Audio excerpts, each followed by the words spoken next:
Drug offenses account for half of the federal prison population today.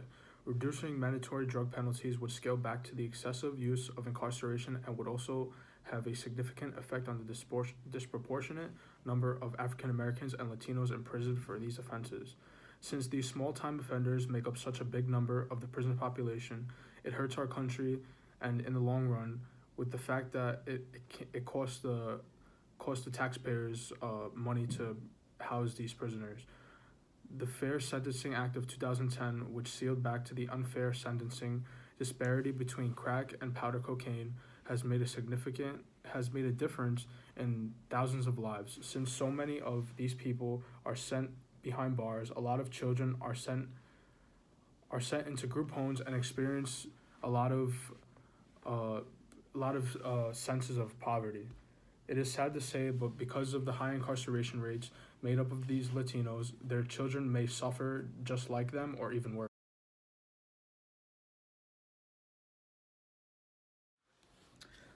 For the next SDG that we chose reduced inequality within and among other countries.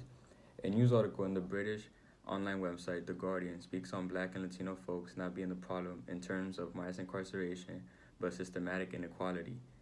The idea that it is Black and Latino folks in our supposedly immoral and savage culture that creates our disproportionate rates of poverty and imprisonment have all perpetuated this misconception. Society demonstrates to us in cop shows, movies, education, and in anything else that most of us can't succeed in education or in careers but go mostly to prison. Many groups have been formed to fight against this misconception, like the Black Lives Matter movement and many others. I agree with the reporting of this issue because as a Latino teen, I see what is being talked about in this article and can agree that this misconception needs to be stopped.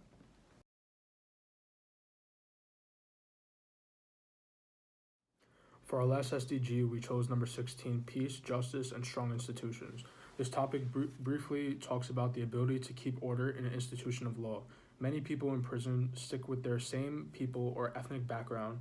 The job of the guards is to make sure the prisoners keep the peace and there's no uprising. An institution without order becomes a danger to the people within those walls.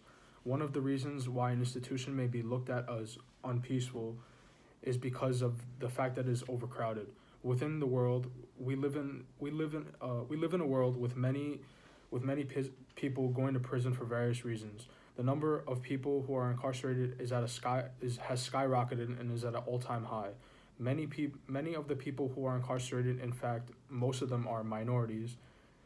With this being true, these people seek to rebel and disturb the peace within an institution. The only way possible to ensure the peace within any institution of law is to keep the population down and create more prisons so that these people remain comfortable where they are. If a person has committed a crime, yes, he or she must serve time for breaking the law, but why create more problems and risk any type of uprising when you could just house these people properly?